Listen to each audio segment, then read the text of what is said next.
Well, in the wake of the financial meltdown, many of us out there have found ourselves lost when it comes to our future career path. Whether you've lost your job or blended into the background of the corporate world, where you go from here is anyone's guess.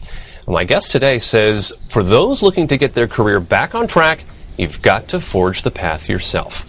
Joining me now to explain is the author of Nothing to Lose, Ryan Blair. Ryan, thanks so much for being with us. Thank you, Daniel. So it strikes me that the theme here is insanity is doing the same thing over and over again and expecting the same result. Or expecting a different result, I should say. So you really need to shake things up here. Summarize your book and talk about who exactly it's aimed at. Well, I wrote Nothing to Lose for the 15 million Americans that are out of work right now and the 100 or so million Americans that hate their job or would like to fire their boss, so to speak. So, the book is about entrepreneurship, and I give practical advice to people on how they can start a business and how they can grow a business is kind of the same ways that I have. All right, well, we're going to focus on one particular chapter from your book, which is establishing your golden rules. Now, the first rule here is we are a model-driven company. Can you help us explain this one? Yeah, this was a piece of wisdom that I received from one of my many venture capitalists that I've been able to work with and raise money from. And you really have to look at your model, your business model. In this day and age, a lot of the books and content out there are written into the kind of the third grade education. So I wanted to write a book that taught people how to build a business model and how to really work on their business models. So keep going, sort of get under the hood and keep checking and seeing if it's working, right? Yes. And the second rule here is create a retention-based sales model. Help me with this one. Well, a retention-based sales model, in this day and age, it is more expensive to acquire a customer than ever. There's more competition and customers have choices. So you have to build retention into the model and you have to build a long-term customer engagement plan to keep your customers on board. The next one, it seems like sort of a no-brainer for some people, but the rule is be as close to your customers as you can be. This seems important for sort of any business. Yeah, right? It is important, but in this day and age you have new tools like Facebook and Twitter, and we've built various tools for our companies, whether they be Facebook apps, to really have two-way engagement with the customer, where now you're communicating in multiple ways with your customer and actually creating a close relationship with them, unlike anything ever done before. Okay, so go where the customers are, I guess, in some ways. Yeah. Rule number 4 is cherry pick your new markets. What does that mean exactly?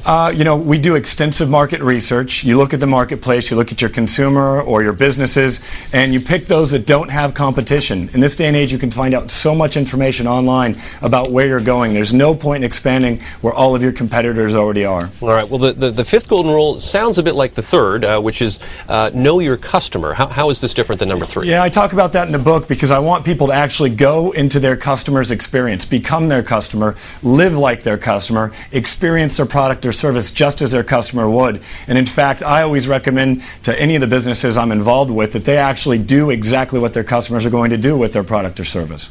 The next one we're going to talk about is marketing, which is critical to any company, but you're talking about marketing exists to create sales. And this is a direct relationship here? Yeah, well, the old economy method was marketing exists to create brand or create awareness. In this day and age, I don't believe in creating awareness or creating brand, for example. I believe in actually converting customers. Marketing exists to create sales.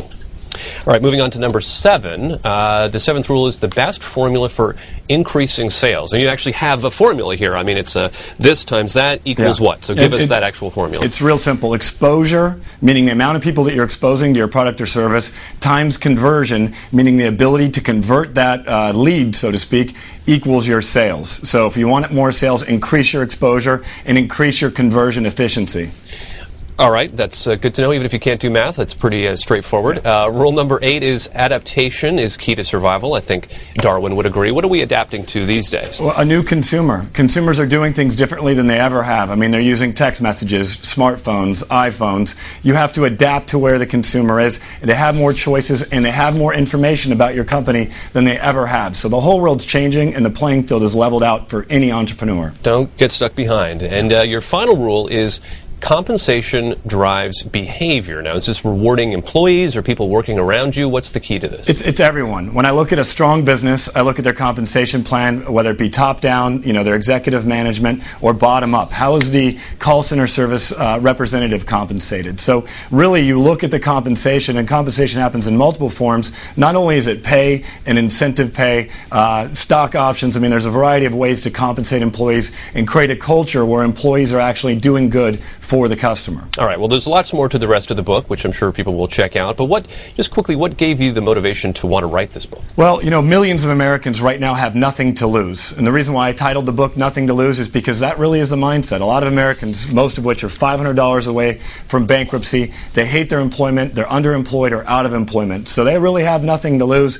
That's why I titled it that, and that's why I wrote it. All right, well, hopefully people will get some inspiration out of it as well. Ryan Blair, we are out of time here, but thanks so much for joining us today. We appreciate it. Thank you. And you can get Ryan's book, Nothing to Lose, on bookshelves now. You can also check out his website, nothingtolose.com.